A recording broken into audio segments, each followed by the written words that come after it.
少奶奶托灵的事你听说了？啊，是吗？我也听说了。二爷爷、四爷爷。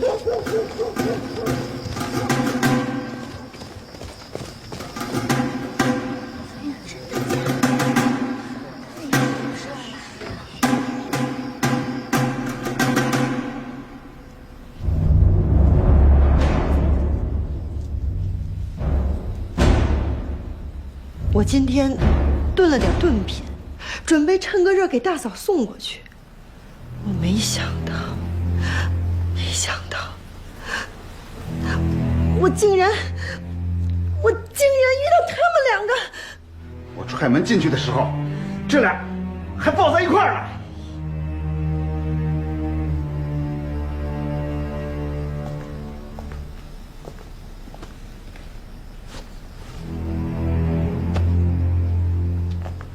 周英，你有什么话说？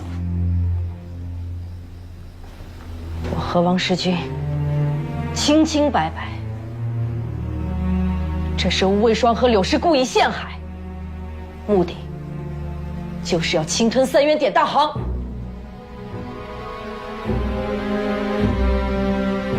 那你说说，他们怎么陷害你？他们买通宝来。先把王世军约到偏房，下了药，再把我骗到偏房。待我进门之后，就大喊捉奸。宝来是谁呀？吴嫔生前的小厮。那你的意思，宝来也参与了陷害？把他叫来对质。算了吧，这么难堪的事儿，知道的人越少越好。这要是传出去，咱们东院的名声可就完了。前上训下，一阴五阳，一阴五阳。大嫂，这是一匹狗卦呀。老四，啥意思？阴长阳衰，无孔不入，这预示着女人使这个家衰亡啊！大嫂，不祥之兆啊！对嘛，说的就是这个女人。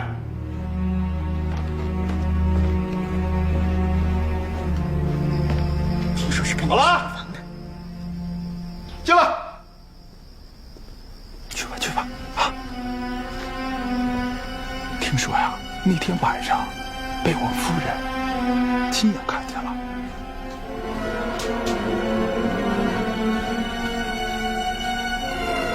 老爷，夫人。宝来，你说，今天晚上到底怎么回事啊？说。今晚怎么了？我不知道啊。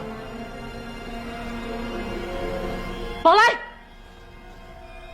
今天晚上明明是你说南燕三叔找我有事，是你把我带到那个房间的。啊？少奶奶，我今天晚上一直在别院留夜，我只看到你出了别院，其他我什么都不知道啊。你不说实话，你，哼！你说，柳氏到底给了你多少钱？少奶奶，你以前那些事儿啊，我们能隐瞒的都替你隐瞒了。可是今天老爷夫人都在，我可不敢撒谎啊。以前的事儿，什么事儿？宝来，你快说。宝来，你说，还有什么事？就是少爷死后有一天晚上，有个男的从少奶奶房里跑出来，被发现之后翻墙跑了。有这事儿？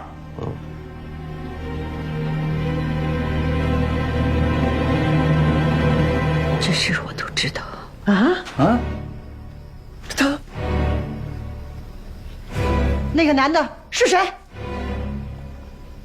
那个男的啊，我倒是记得特别清楚，就是他。什么？那天啊，福来和春信都在，您可以问他们。娘，那天晚上那个男人，他的确是个贼，但绝对不是王世军，绝对不是啊！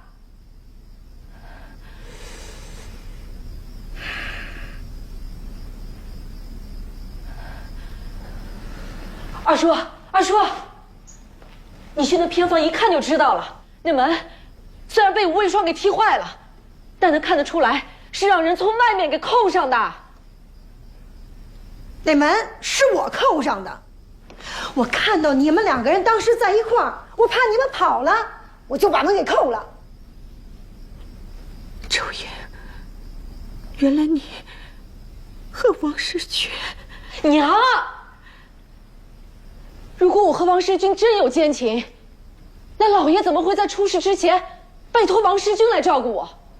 又怎么会委托王世军来转交示意堂大印呢？那是大哥被你蒙骗了。哼，这老爷是什么人？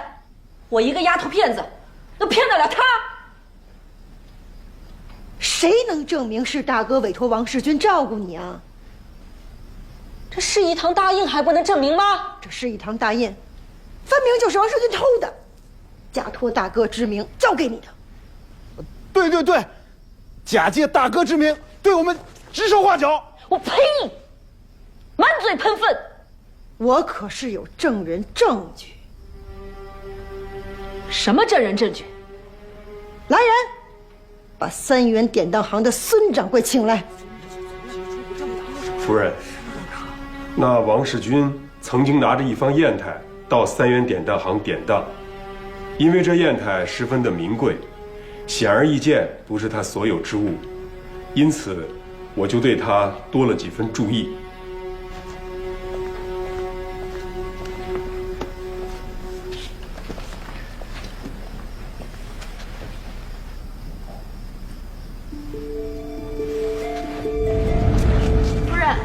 老爷派人送来了这个。哦，这是给咏梅准备的，放书房里。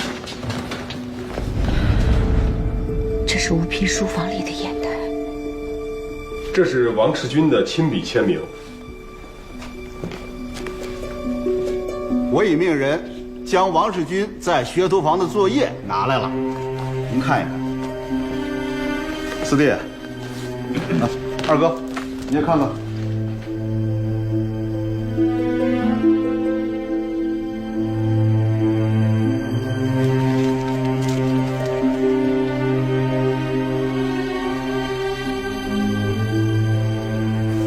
是同一个人的笔迹啊！真是他。是，王世军根本就没有资格进别院，很显然，是别院的人偷出来交给他的。这个人是谁，就不用我说了吧？这王世军，这大的砚台都敢偷了去当，那更别说一枚印章了。对呀，这是这个道理啊。王世军，王世军，你起来说话，到底是怎么回事？王世军，王世军，说话。有，我在。疯了你！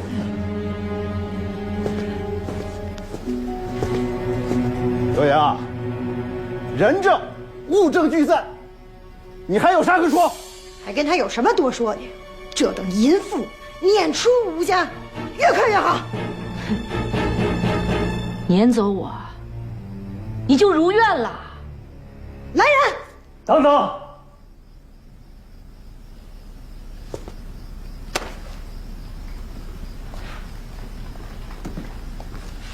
二叔，二叔，我是被冤枉的。我平时到底为人如何？和王世军到底有没有奸情？吴家东院那么多丫鬟小厮，你一问便知。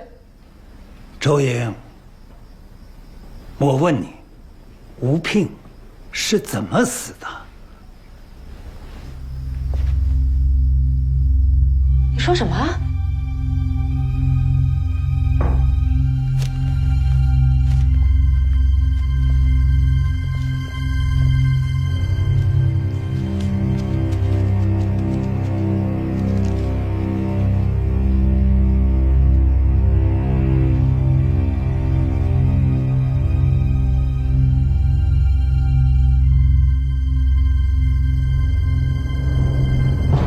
说，是不是你毒死了吴聘？吴聘不是旧伤复发吗？可他死的时候，口鼻流血。吴聘伤在头部，口鼻流血，那是再正常不过了。如果是中毒致死，也是这个症状。梁大夫，吴聘的死有没有可能是中毒身亡？如果是颅脑出血，那色泽应该是偏暗。对呀，可是那天吴聘脸上的血，好像是鲜红的。对呀，对呀，我听人家说中毒而死，那就是七窍流血呀。二叔，这封信是从哪儿来的？这你就不用管了。二叔，你不觉得太巧了吗？吴聘死了这么久，什么事情都没有发生，恰好我要收回3元典当行，就突然冒出了这封信出来。你还是觉得有人陷害你吗？二叔，吴聘死的时候，丫鬟小厮也都在场。如果真是我下毒，吴家东院岂能容我活到现在？那大家都被你骗了，也未可知。二叔，我怀疑这信和今天晚上发生的事情都是同一人所为，都是同一个目的，就是要陷害我，赶我走。要我说，吴聘是不是中毒而死，开棺验尸，不就明白了？绝对不行！开棺验尸，人都入土为安了，这动静太大了。大嫂，事关人命，必须要查清楚。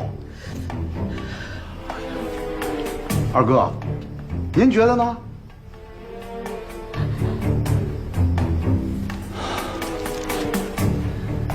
这信上说的这些，本来我也不信。可今天晚上发生的这一切，却让我不得不怀疑。二哥、三哥，这别去惊扰吴聘了，这动静就太大了。老四，你也不想一想，万一要是这个女人害死了吴聘，咱们把她放过了，我们的大侄子在九泉之下，那不是死不瞑目吗？哎呀，大嫂，为什么你死了还得不到亲亲啊？老爷，你看嫂子都伤心成这样，她都快禁不住了，别开了。可是要是不开棺，这个女人啥都不认呐。我同意，让吴聘的尸体证明我的清白。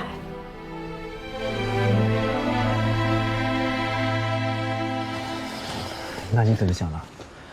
肯定是有人要害少奶奶，还怎么想的？到底是谁呀？怎么这么坏呀？但是王世军在他屋里。哎，起这么早啊？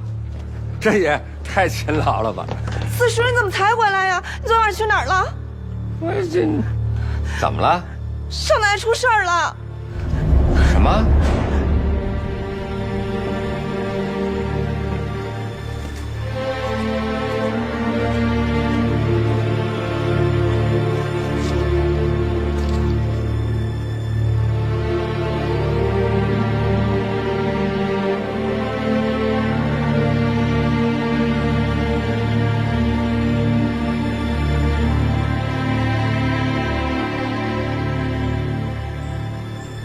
死者乃是中毒而亡。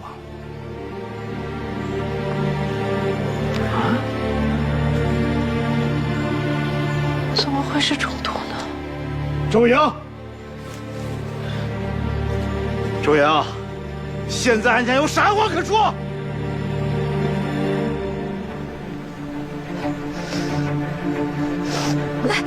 夫人，你是个歹毒的女人，你还我儿子命来了！哎！你个老婆子，你疯了！你竟敢打她！你难道不知道她肚子里怀着你们家的孙子啊？谁知道她怀的是吴聘的，还是王世军的？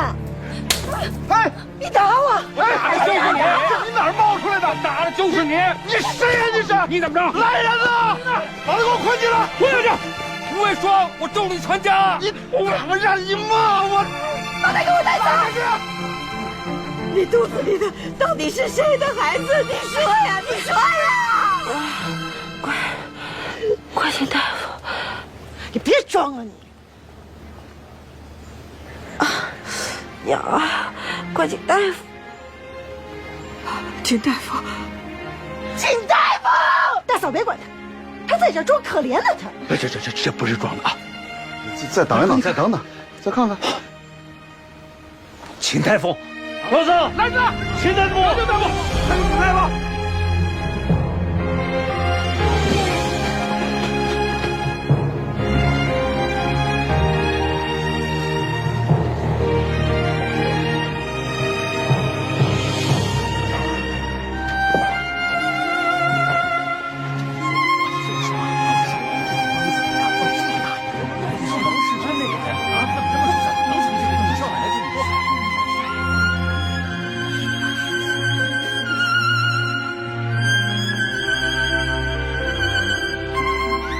少奶奶醒了，人醒过来就没有问题了。我先来开个方子，再配上东阿阿胶，好好调养。他失血过多，需要补养身体啊。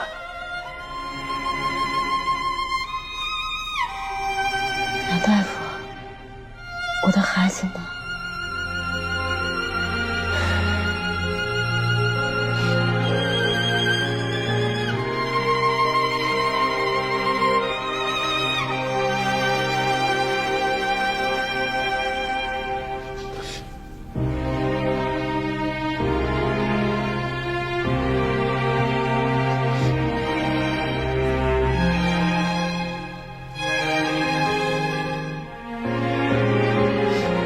好在少奶奶还年轻，只要尽情的调养，身体还可以恢复如前。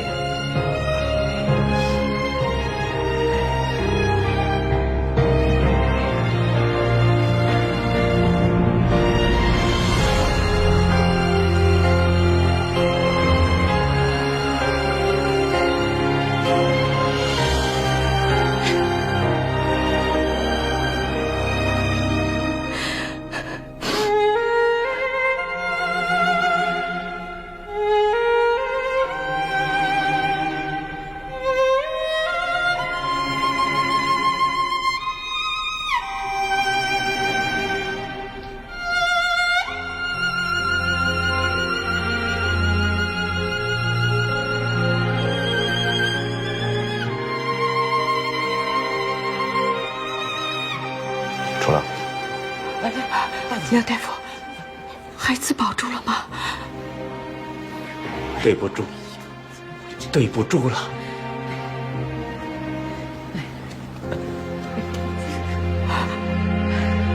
我们到底做错了什么？老天爷这样惩罚我们？老天爷呀！大嫂，你生了老爷，生了五品，现在又把五品唯一的骨肉，大嫂，给烧了。你最近不要我们活了吗？事到如今，他怀着是谁的骨血，咱们还不知道呢。大嫂，大嫂，先别忙着哭，后边的事儿还没完呢。二哥，老四，你看那毒杀亲夫的淫妇周莹，该如何处置啊？真是他害死了吴平啊！证据确凿，不是他还能是谁啊？娘，赶紧报官，追查凶手。别贼喊捉贼了，你就是凶手！你为了跟王世军在一起，下毒害死了吴品。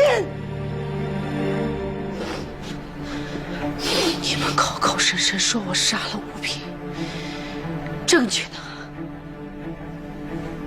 我有证据。那天，少爷从树上摔下来后，我们把他抬到了外面院子里，然后少奶奶她去屋里面拿了一些药水，给少爷灌下了。少爷喝完之后就断气了。你给吴平灌了什么？娘，那是救命的药水。救命的，是梁大夫给的，还是董太医给的？那药水是那传教士给的。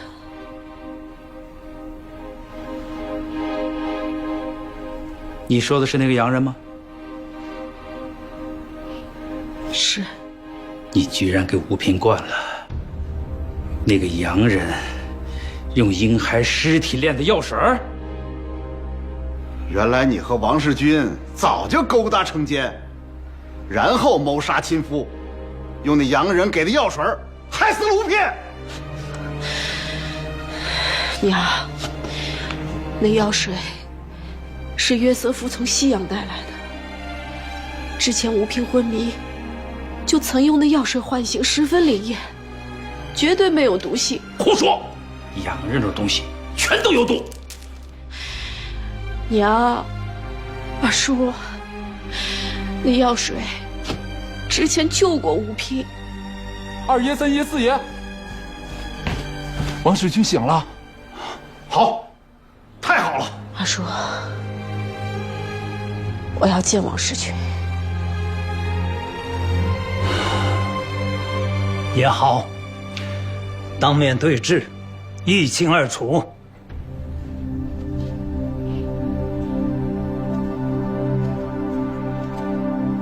王世军，这砚台到底是怎么回事？王世军，这方砚台是不是你偷去当的？这是一堂大印，是不是你偷了交给周莹的？说。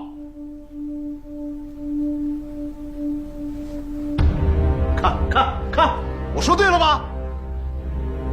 王世军，你是不是脑子还没清醒啊？王世军，我问你，你是不是早就跟周莹勾搭成奸了？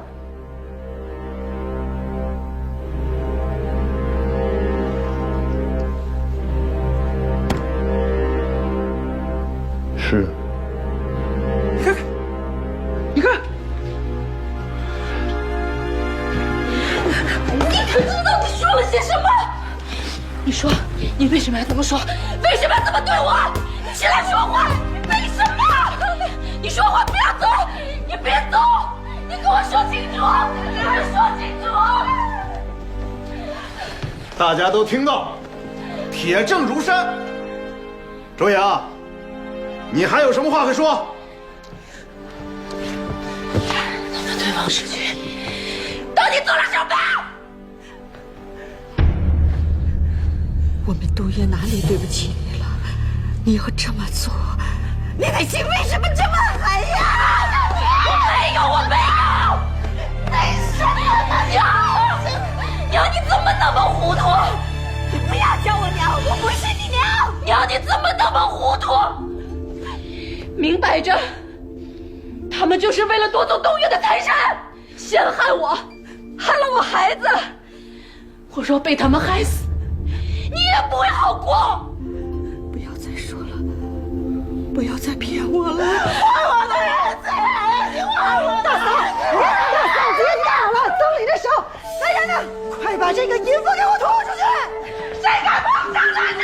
谁也不许碰上奶奶！走，放死你了！夫人，臣请奶奶性命保证，让奶奶和王志军见他没有半点私情。这个下人，你有什么资格再说话？来人，快点来人，把他们俩给我抓出去！张嘴，张嘴，张嘴！你是冤枉的！杀了吴平，杀了我肚子里的孩子，现在又要来杀我！我就算变成鬼，我要回来报仇！事到如今，也顾不了什么家丑不外扬了，报官吧！别报官了，对待这种毒死亲夫的淫妇，直接沉塘。来，我跟你们说，我刚才听见南边的夫人家里边喊要把赵莹直接沉塘。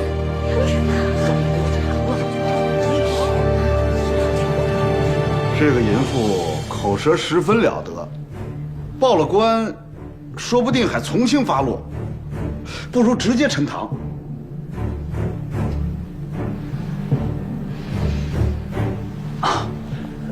大嫂，你看呢？我什么都不知道，我只知道一命抵一命。哎，老四，你也这个意思？哎，这还有什么好说的？别说害死了吴聘，就光通奸一项就该沉塘。那就直接沉塘。二哥，开神堂吧。开吧。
将周莹、王世军押上来。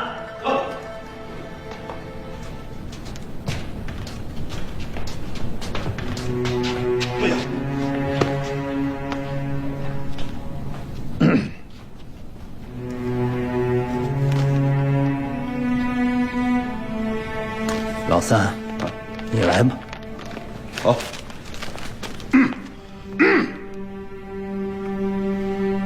泾阳吴家第5代孙喜周氏，出身寒微，本性粗鄙。经查实，周氏与奸夫王世军为达到长期媾和的目的，竟至毒杀亲夫吴聘，丧心病狂，罪不容诛。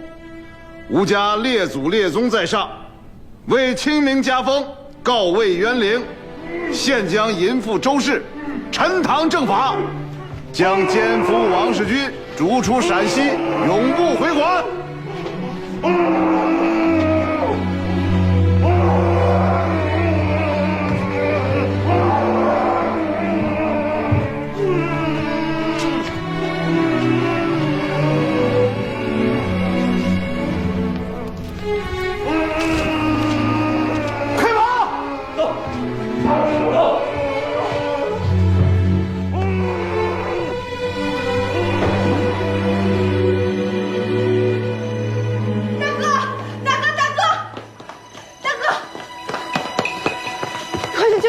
嫂子吧，怎么了？爹他们要把他沉塘，说他下毒害死了我平哥哥。带我去。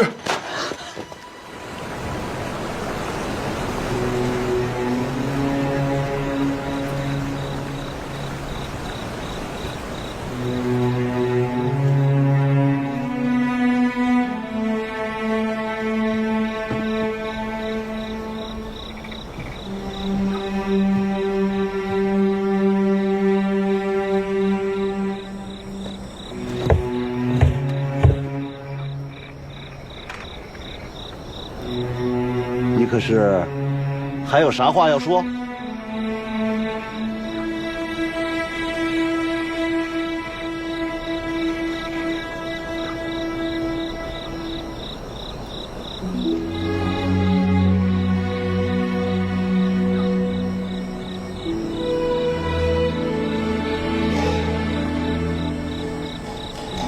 宝来，我做鬼之后，第一个就来找你。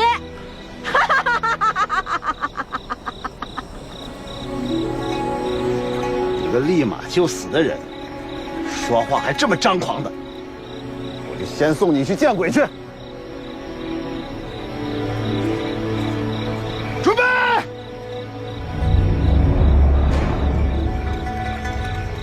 等等，等等！吴泽，你来干什么呀？爹，这里有冤情啊！大侄子，你竟然替这个淫妇喊冤！吴泽，这事儿已经铁板钉钉，你就别节外生枝了。大侄子，这仵作已经验过尸了，这对奸夫淫妇都已经招了，还有什么可说的？一点都不冤他。爹，我亲眼看见吴平哥哥和嫂子相亲相爱。住嘴！这是你一个女王该说的话吗？爹，如果周莹要杀吴聘，那当初为什么还要挺身跟吴聘成亲呢？贪图东院的富贵。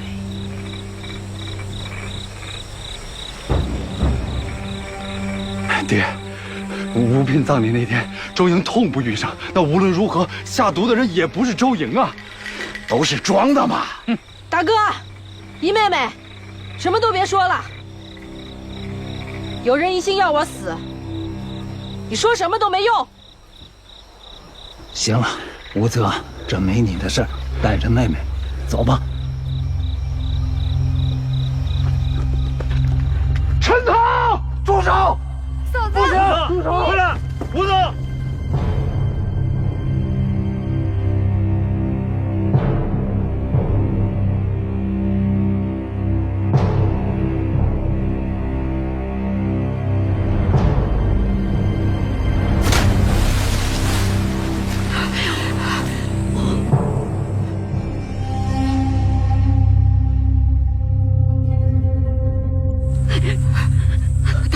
大嫂，大嫂，东院的孽灾终于消除了。快来扶走啊！吴聘，你就安心的去吧。吴聘，大侄子，你睁开眼，看一看。听一听，你的仇，你二叔、三叔、四叔，你三婶儿，给你报了。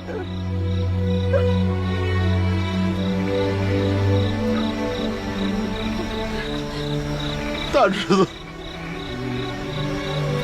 三叔心疼。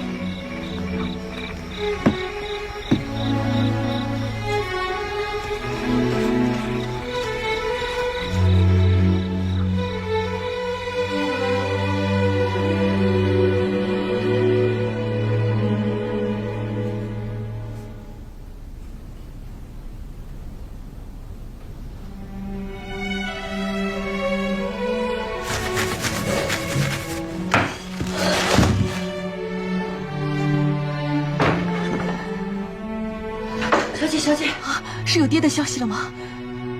不是。那怎么了？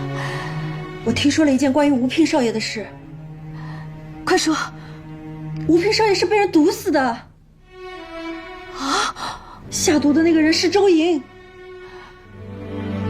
是他。而且他被吴家已经呈堂了。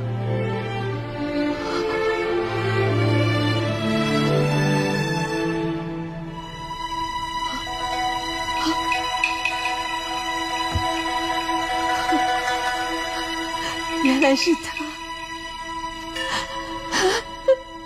原来是他呀！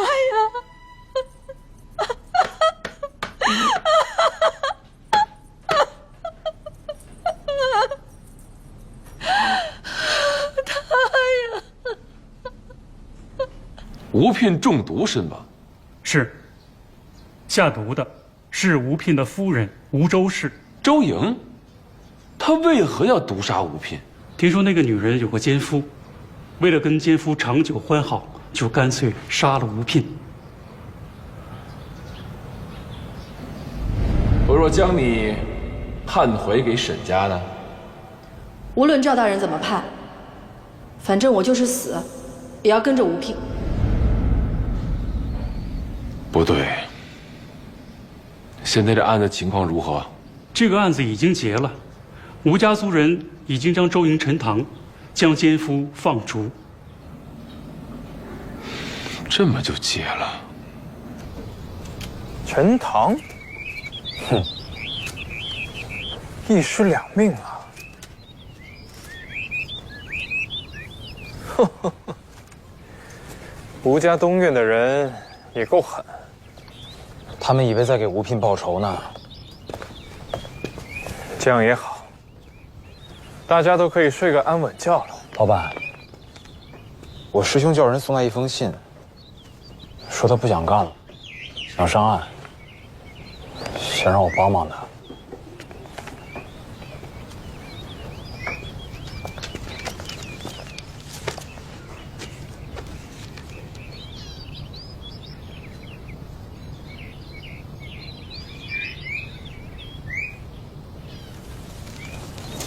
可这事儿我做不了主，得问贝勒爷。哎，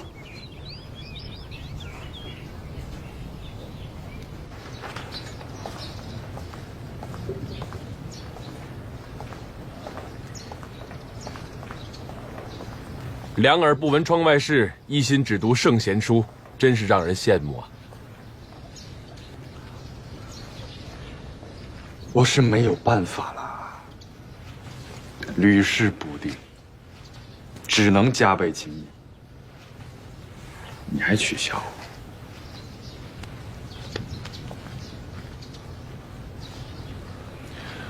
我整日俗务缠身，焦头烂额，连喘气的时间都没有，哪敢取笑你啊？那你今日怎么又能偷得浮生半日闲呢？我今日也是为了公务到访。我听说吴聘之死，其中另有文章，这究竟是怎么回事？白石啊，这是我们吴家的家务，你就不要再追究了。这么大的命案，又在我的管辖之下，怎能不追究？那个周莹，我倒是见过几次，的确是放浪形骸、不安于世的女子。但若说她杀人，我真是不信。我也不信啊。但是所有人都说是他杀的，我又不由不信。你们应该报官，家丑怎能外扬啊？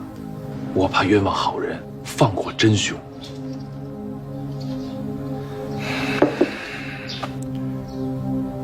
吴聘死了，周莹也死了，说再多没有用了。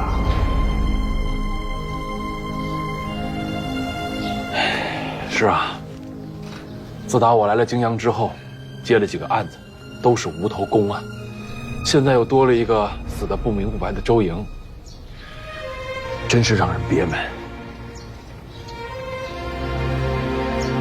我屡考屡败，屡败屡考，这才是真正的憋闷。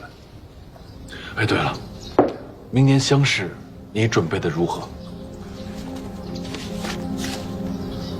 我对他烂熟于心，但是谋事在人，成事在天。听天由命吧。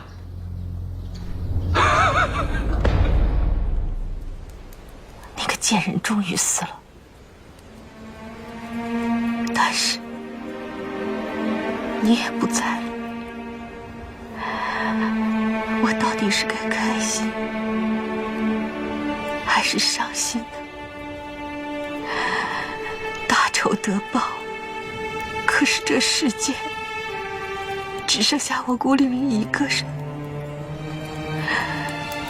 生有何患呢？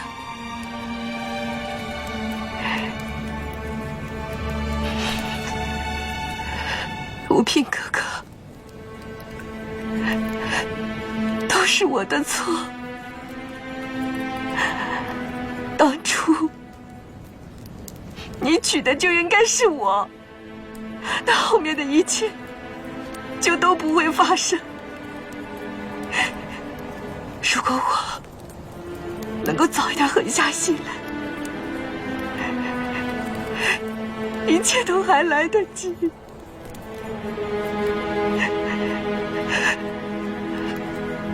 可是现在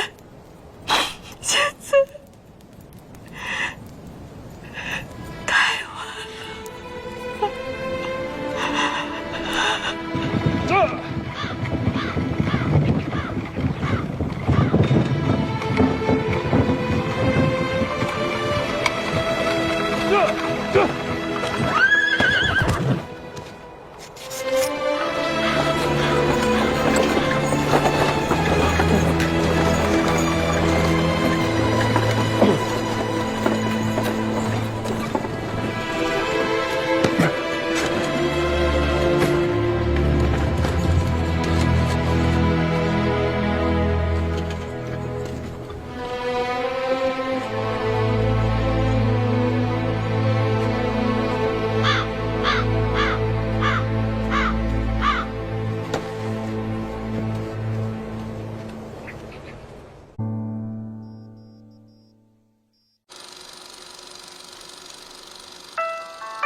醒醒！醒醒！醒醒！醒醒！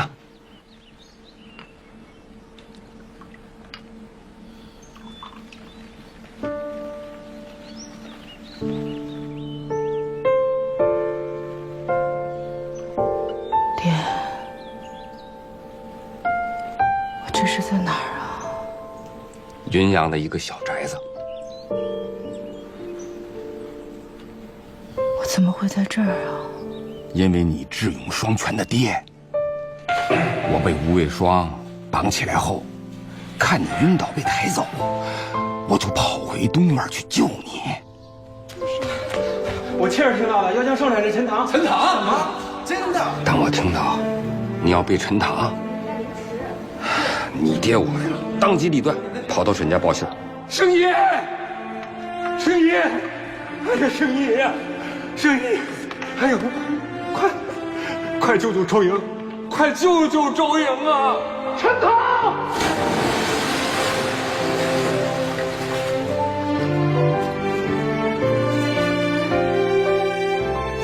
人家沈清仪呀，真仗义，把能当的都当了，凑钱租了这么个小宅子，还派玲珑姑娘过来伺候你。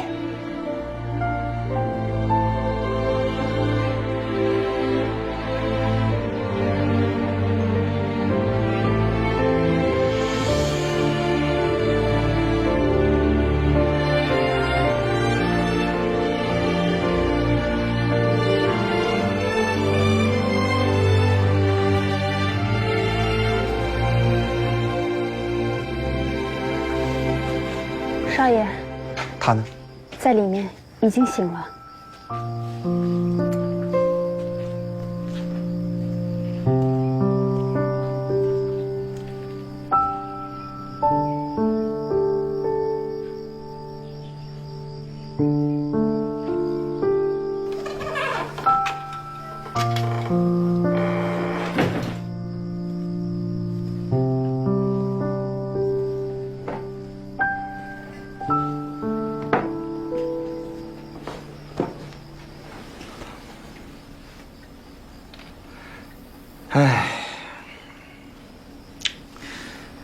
你说你死都不要我救，可是到最后呢，救你的人还是我。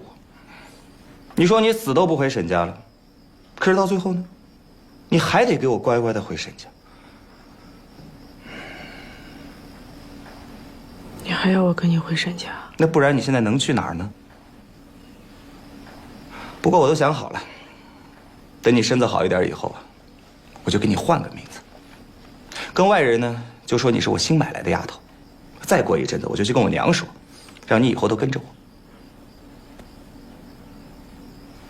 你还要我跟你？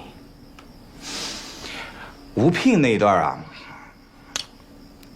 只要我不在乎，我娘应该不能说什么。你不在乎，可是我在乎。你什么意思啊？我不想跟你。你别忘了，你现在的命是我救的。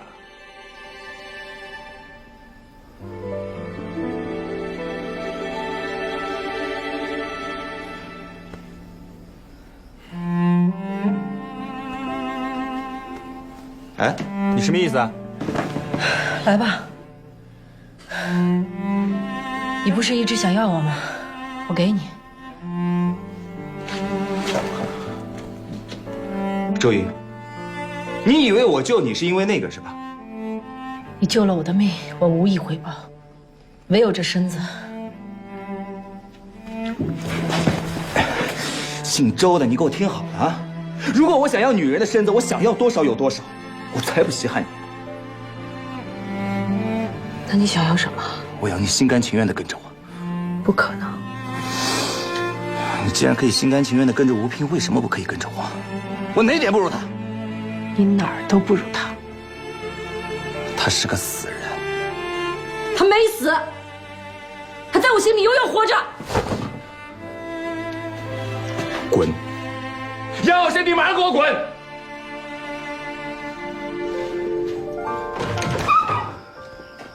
少爷，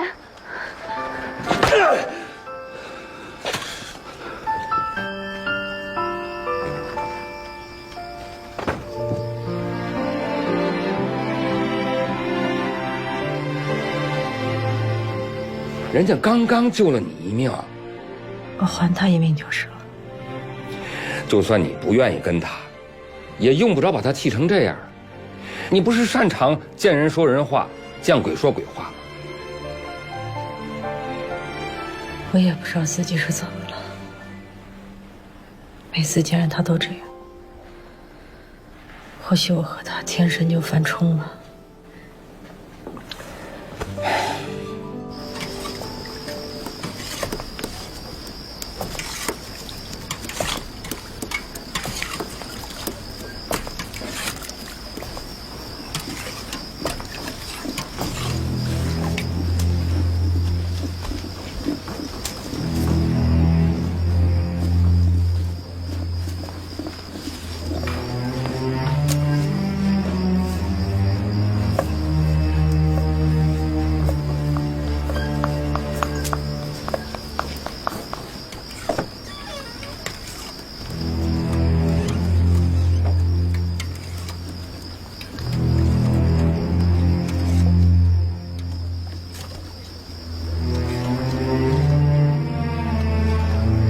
谁？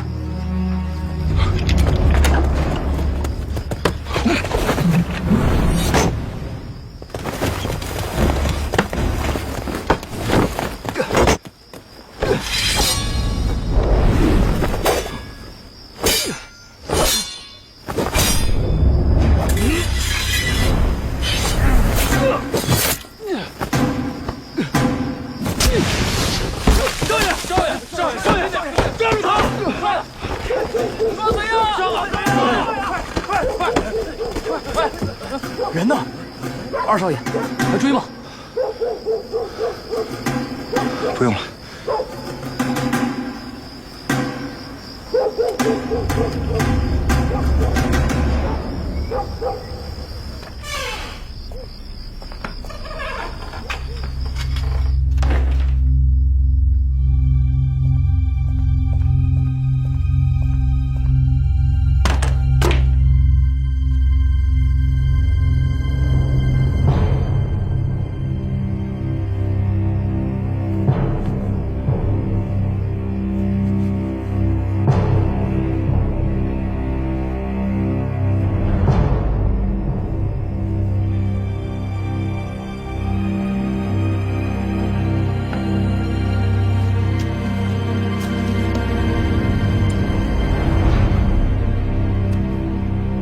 兵部传出消息，说最近一批军需膏药和以前比，药效差了很多。我查了一下，以前的膏药都是由吴家东院供应，最近一批换了沈家。兵部怀疑这批膏药掺了假。吴家东院的案子刚刚尘埃落定，沈家再大胆，也不至于在这个档口上重蹈覆辙。老师前日吩咐之事，学生已经查明，沈氏药材行的确有偷工减料之事实。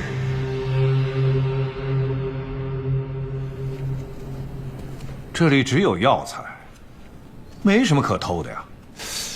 殿堂里倒是有些货款，或许是从那些银子来的。银子丢了吗？没有。也许就是一个贼而已。赶紧开工吧，要是误了交货，才是大事。是。爹，我觉得这个人不是贼。何以见得？他身手极其了得，我根本不是他对手。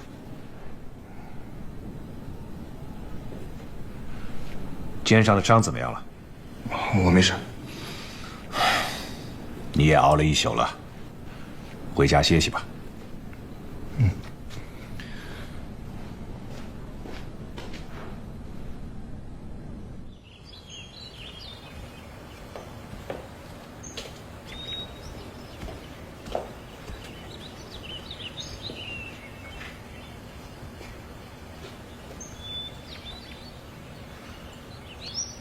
给。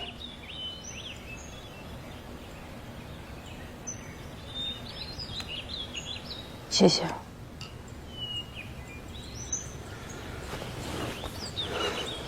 也不知道你哪里好了，这二少爷就是对你念念不忘。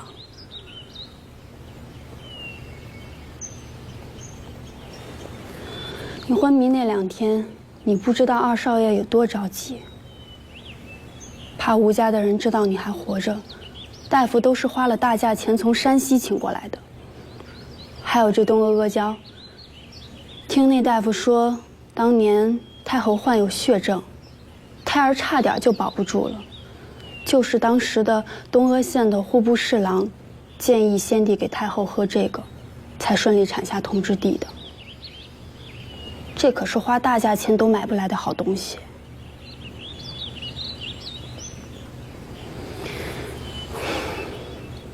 你嫁过人，还怀过孩子，二少爷一点都不嫌弃你，还打算收你做姨奶奶。不务斋里的丫头，哪个不羡慕啊？你居然还一口拒绝了，真不知道你怎么想。我不喜欢他。为什么？二少爷那么好的一个人，他好吗？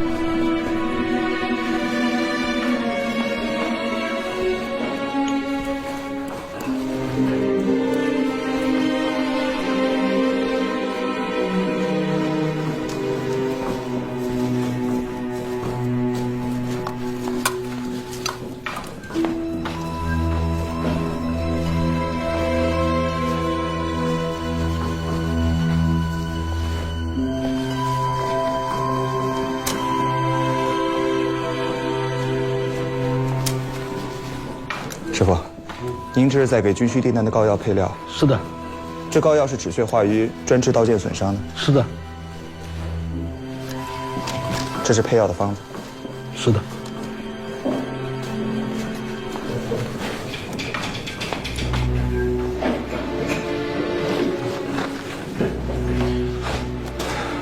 户部的军需订单文书在哪儿？啊，二少爷，在这儿呢。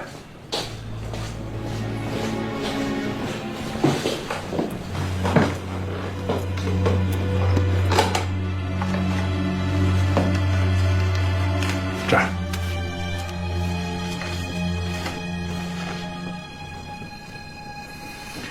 为什么这文书上的膏药配方有血节，但我们的膏药配方当中没有这一样？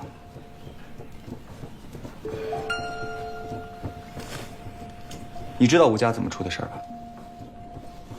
那你还这么做，你是不是想害得我们沈家也家破人亡？是老爷让我去掉的。我爹。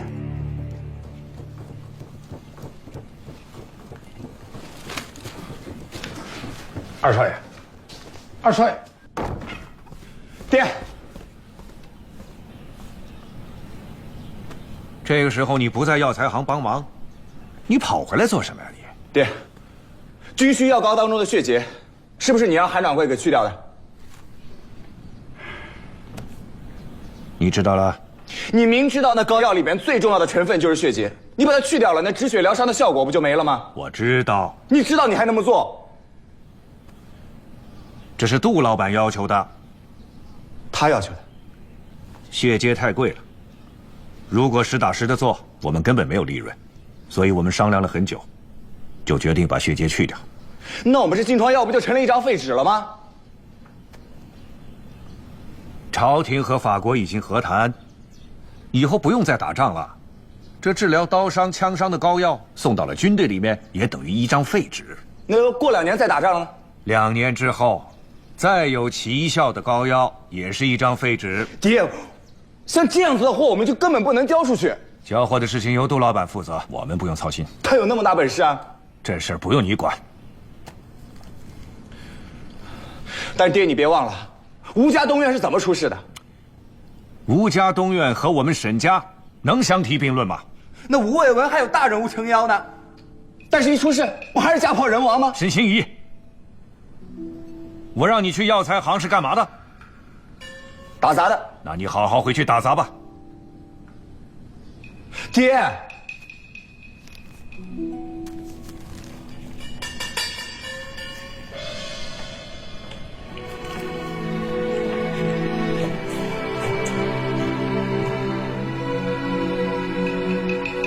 杜老板，这万万不可呀！大不了这生意，我们沈家就不挣钱了。你们沈家可以不挣钱，但是贝勒爷不能不挣钱。沈老板，我告诉你，你知道贝勒爷当初为了这张订单下了多少功夫？你难道想要贝勒爷赔本帮你赚吆喝？可万一出了什么意外，我就成了第2个吴卫文了。沈老板，还有我在呢。当初我既然能够把真的说成假的，现在我也有本事把假的说成真的。把真的说成假的？难道当初东院……你听我说，当初贝勒爷可是下了血本替你儿子报仇的。如果你继续不思报效，那你就是第2个吴卫文。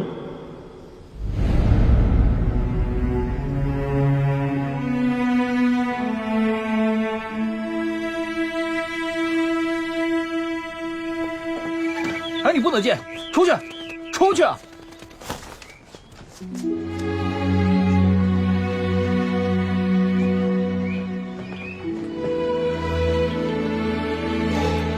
杜老板，哎呦，信义兄，你来了正好，来，我新得了一个紫檀鸟笼，你帮我看看，不错吧？哎呦，真挺好的。哎呀，但是我今天来呢，是为了更重要的一件事儿。哦，还请杜老板您把那血节加到金疮药里去。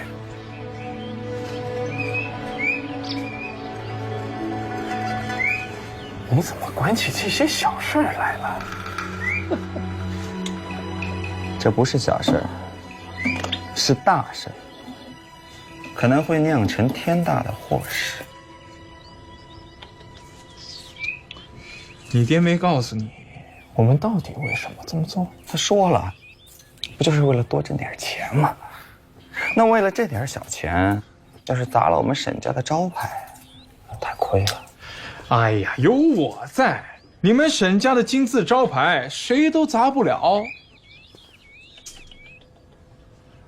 砸不了也不能这么干。只有下三滥，才能干出这样的事儿。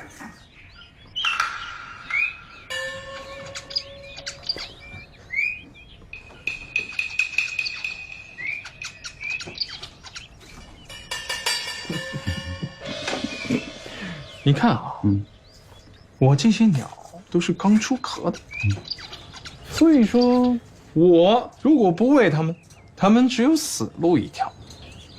所以说我喂什么，它们就得吃什么，就更别想挑肥拣瘦了。啊，对了，还有，去年啊，我养了一只鹰，哎呦，那真的是只好鹰啊。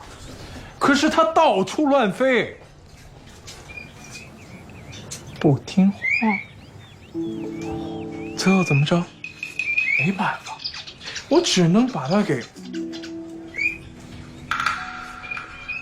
哎，杜老板，啊，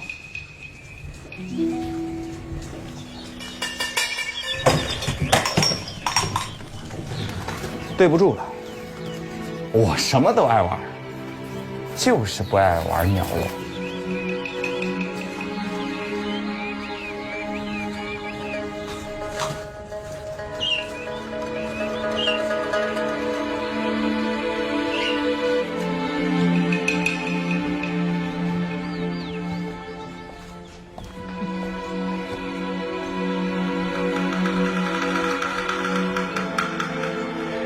这沈家二少爷很桀骜不驯呢。桀骜不驯的东西，一般就只有2个下场：要么驯，要么亡。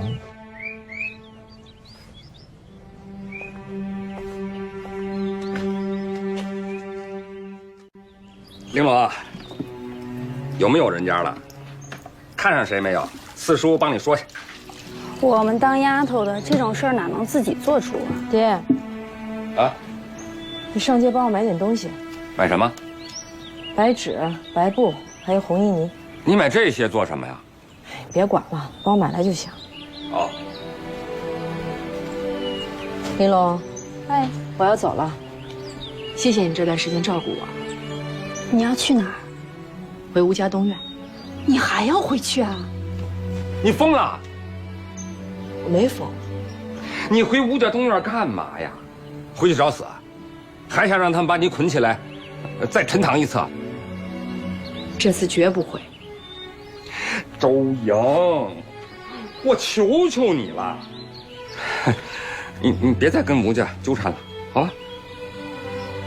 陈塘之前我就说过，就算变成鬼，我也要回去。现在是时候。可你还跟我说过，等吴聘的百日祭一过，我们一起去草原啊。在我和吴家的恩怨没了结之前，我哪儿都不去。周莹，你要是敢回吴家东院，我把你卖给沈星爷。你敢？走着瞧。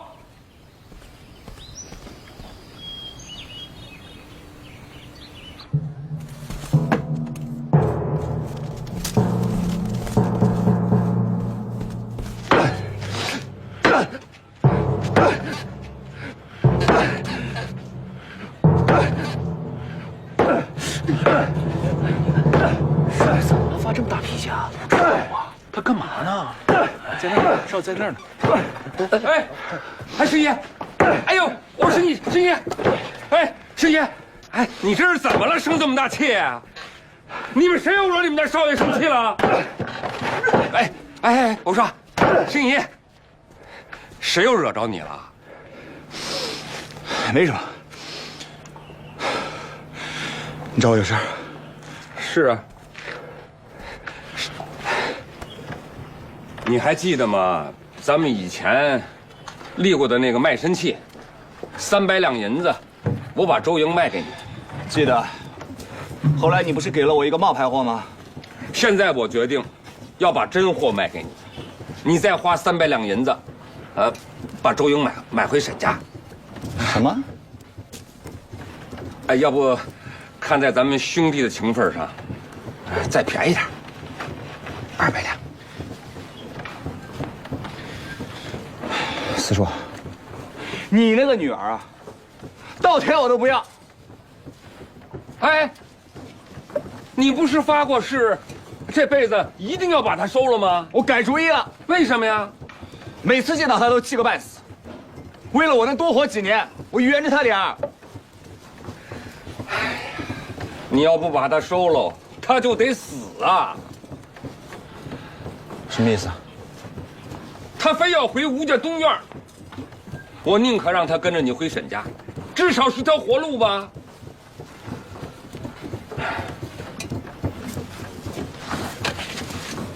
哎，二星爷，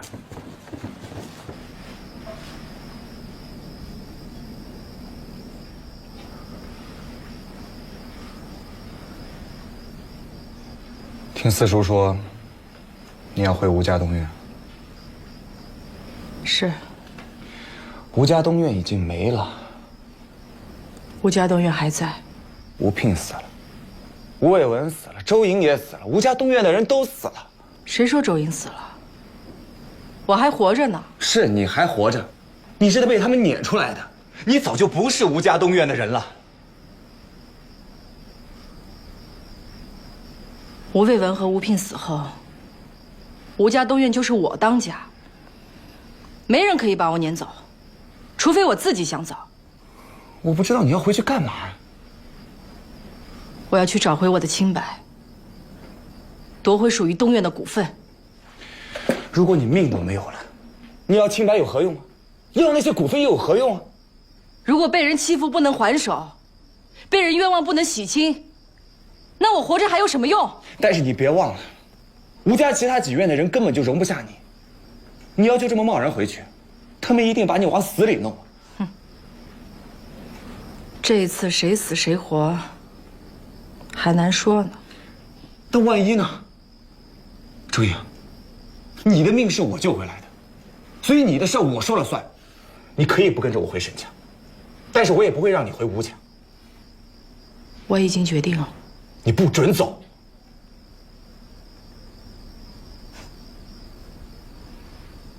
沈心怡，你关不住我的。当年我既然能跑，那这一次我一样能跑。你是不是听不懂我在说什么？我都是在为你好。没事儿，大不了就是一死。你死都不怕？我怕，但我更怕窝窝囊囊的活着。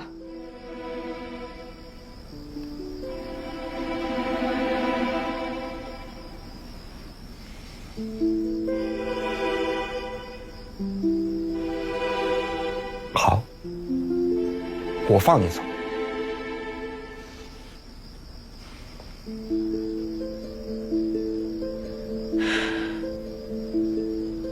谢谢你。这是你第一次对我说谢谢，也是你逃跑以后第一次心平气和跟我说的一句话。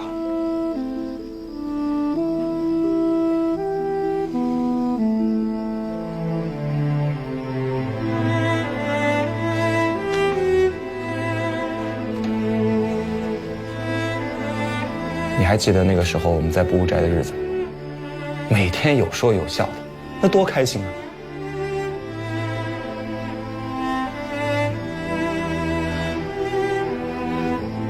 那是很久很久以前的事情。我就是不明白为什么，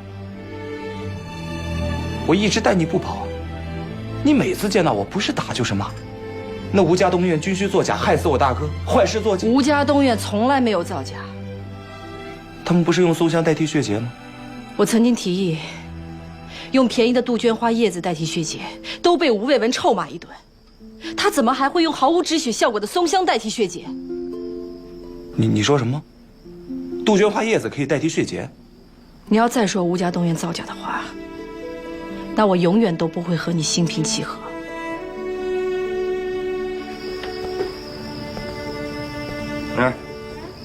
你要的东西全在这儿。想好了？是。真不要我帮忙？我一个人没问题。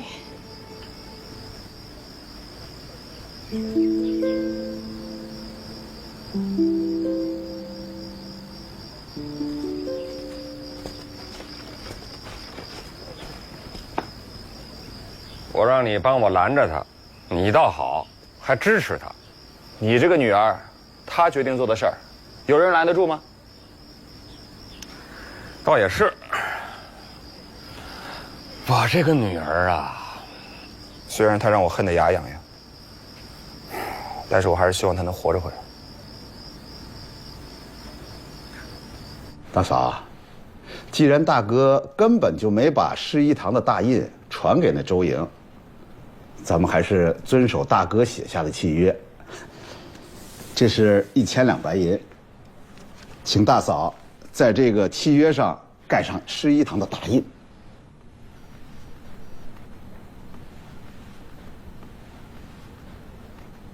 周莹说了，这契约是权宜之计。他的话你也信啊？那3元典当行，当初老爷投进来14000两，你现在只给1000两，怎么都说不过去啊！大嫂，可这价不是我定的，是大哥定的。这样，大嫂，我再给您加1000两。那3元典当行去年1年的红利，也不止2000两啊。那这样，在2000两之外，每年我再给您2000两的分红，这样行了吧？老三，这个股份我真的不想卖了，你就跟从前一样，每季给我们东院分红好吗？既然你不想卖了，那我也不管了。反正我也只是一个占股只有20%的小股东，费不着我操心啊。你这是什么话呀？那3元典当行从掌柜、朝奉到小工都是我请的，啊，我不干了，他们也不会接着干。大嫂，您趁早另请高明。到此。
张妈，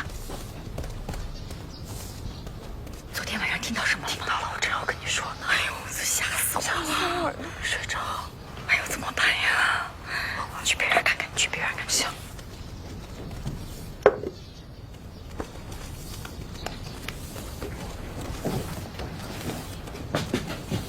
车夏。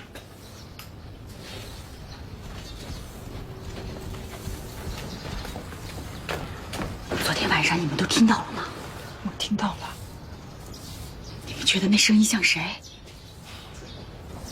是少奶奶。不会吧？少奶奶一进东院，我就跟她在一起，那声音我最熟悉了，就是她，真的。你们别怕，你们又没害少奶奶，就算少奶奶索命，也不会害你们的。你那嘀咕什么呢？宝来，保管家，昨天晚上你没听见？听见什么？我们听到了。这上面都说呀，人死了之后，如果有冤气，就会阴魂不散。难道？说什么？少奶奶回来了。春雪，你胡说八道什么呢？啊！你是不是长腿还没长够啊？还有你啊，张妈，一把年纪了啊，也跟着糊涂啊！我告诉你们啊，这件事情以后谁也不准再提。我要是再听见，立刻掌嘴。听清楚了没有？听清楚了。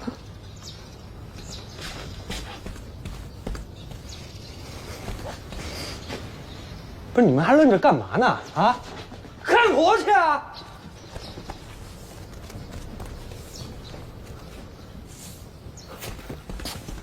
大妈，我爹那天对您是确实不太恭敬，但是他现在已经后悔了。今天出门的时候还叮嘱我呢，一定要替他给您赔个罪。他还说呢，等您气儿消了，他亲自上门，任你责罚。大家都是一家人，一点口角过了就过了，没什么罚不罚的。可不是嘛！你看我们家吴玉，对你这个大妈呀，比对我这个亲娘还亲。这才是真真正正的一家人嘛。吴玉倒真的是很懂事。大妈，如果您不嫌弃我，您就认了我这个儿子吧。啊，我倒是求之不得。有个人陪我说说笑笑，日子过得快一点。真的？那就这么定了。大嫂，我们挑个好日子，在神堂正式认下吴玉。好，好，太好了。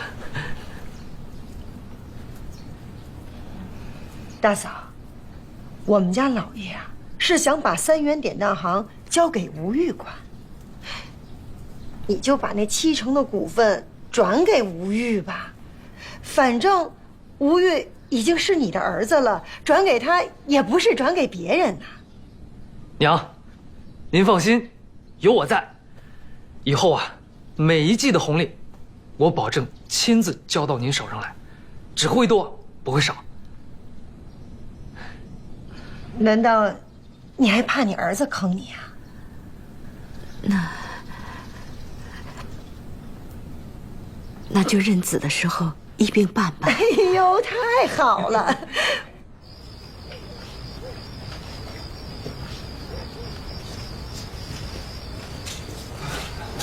慢点，慢点。福来，你相信有鬼吗？我相信有鬼啊，但是我又没做亏心事，我不怕。哎，你有听到什么声音吗？没有。你仔细听听，是风的声音吧？风啊！我可能听错了。走，继续。